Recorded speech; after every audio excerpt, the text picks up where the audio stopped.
All right, let's get right into it. Today's explainer is breaking down a really fascinating piece of source material we received. It tackles a massive question. What is the actual, on-the-ground economic cost of remote work on our major cities?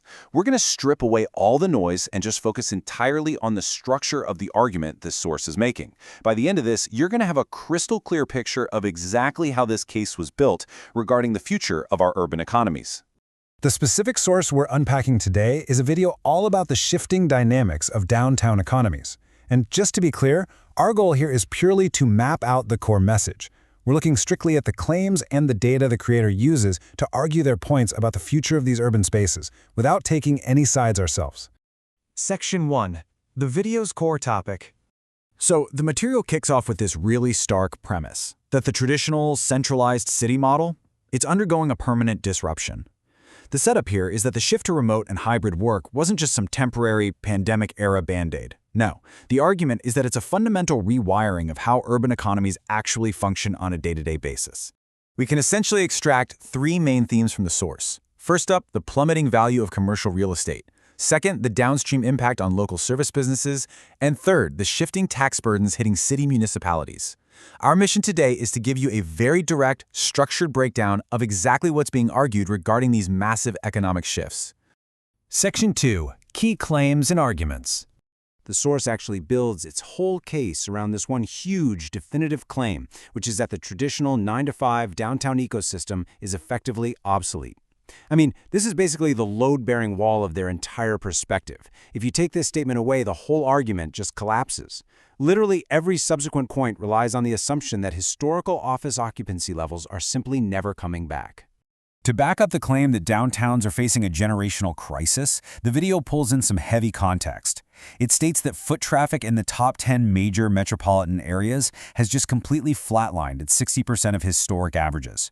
By framing things with this specific data, the creator is effectively arguing that this is definitely not a localized issue, it's a widespread national trend.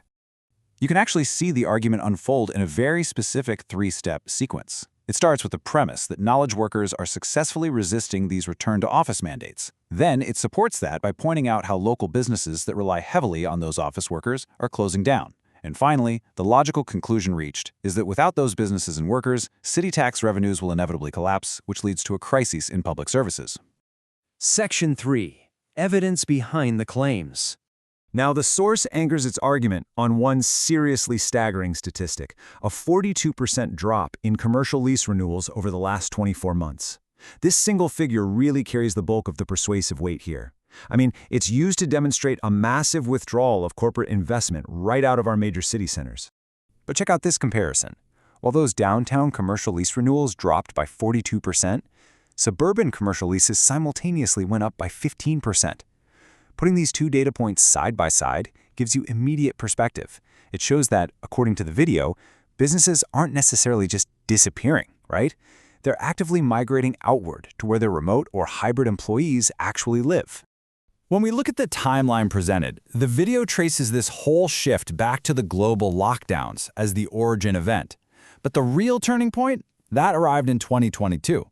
That's when those temporary remote policies officially transitioned into permanent hybrid contracts for a lot of major corporations. And that naturally leads to the present situation described in the source, which is this massive corporate downsizing of physical office footprints across major metropolitan hubs. Section 4. Contrasting viewpoints.